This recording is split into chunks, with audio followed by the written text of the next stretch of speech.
મનપા સંચાલિત સ્મીમેર હોસ્પિટલમાં 34 વર્ષીય મહિલાની ઇનોવેટિવ પ્રકારની કોસ્ટ ઇફેક્ટિવ ઝાડાપણાની સફળ સર્જરી કરાઈ હતી। સુરત મહાનગરપાલિકા સંચાલિત સ્મીમેર હોસ્પિટલમાં 34 વર્ષીય મહિલાની એક ઇનોવેટિવ પ્રકારની કોસ્ટ ઇફેક્ટિવ ઝાડાપણાની સફળ સર્જરી કરવામાં આવી હતી। મહિલાનું વજન 4 વર્ષમાં 70 કિલો વધીને 160 કિલો થઈ ગયું હતું, જેથી તેને ભારે મુશ્કેલીનો સામનો કરવો પડી રહ્યો હતો। દરમિયાન 1.5 મહિના પહેલા સુરતની સ્મીમેર હોસ્પિટલમાં પહોંચેલી આ મહિલાની વારે તબીબો આવ્યા હતા અને સર્જરી કરી હતી। 7 કલાક સર્જરી ચાલી હતી। મહિલાએ જણાવ્યું હતું કે આ તબીબોએ તો મને બીજું જીવન આપ્યું છે। સોનલ ગોયલ, પહેલાં મને ઓબેસિટીના લીધે તકલીફમાં આવતું હતું કે પસીનો થતું હતું વધારે પડતું, અને બીજું કંઈ પ્રોબ્લેમ નહીં હતી મને। અને હવે અત્યારે મારી જે સર્જરી થઈ એના પછી મને એ પ્રોબ્લેમ પણ નથી ફીલ થતું, અને રાતના સૂતી વખતે જે નસકોરા બોલાતા હતા એ પણ અત્યારે મને લાસ્ટ 7 ડેઝથી હું ઓબ્ઝર્વ કરું છું, એ પણ મને થતા નથી।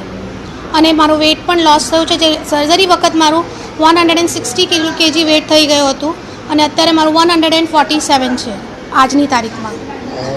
કેટલી સર્જરી ચાલી અને કઈ હોસ્પિટલમાં સર્જરી કરવામાં આવી? મારી સર્જરી 10 અવર્સ ચાલી અને સ્મીમેર હોસ્પિટલમાં થઈ, અને ડૉક્ટર હરીશ ચૌહાણની અંદર થઈ। જી જય Hind. Doctor professor Harish Chauhan, SMIMER hospital surgery વિભાગમાં છેલ્લા 25-26 વર્ષથી કામ કરું છું। જે આ મહિલા દર્દી છે એ 34 યર્સના ઓલ્ડ છે, રાજસ્થાનના મૂળ વતની છે।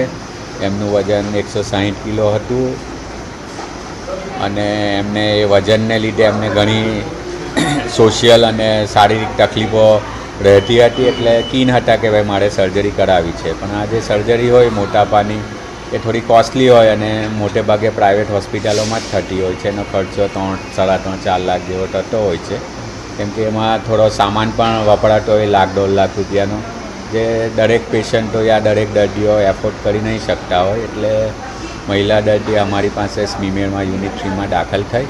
આગળ એમનું અમે કાઉન્સેલિંગ કર્યું જ હતું કે ભાઈ તમારું આ વજન છે, એના માટે આપણે એક ઇનોવેટિવ પ્રકારની સર્જરી કરીએ, એનું રિઝલ્ટ મે બી 60-70% જે ઓરિજિનલ સર્જરી કરતાં મળે, પણ it will be the benefit for you, તો સી કન્સેન્ટ ફોર ઇટ।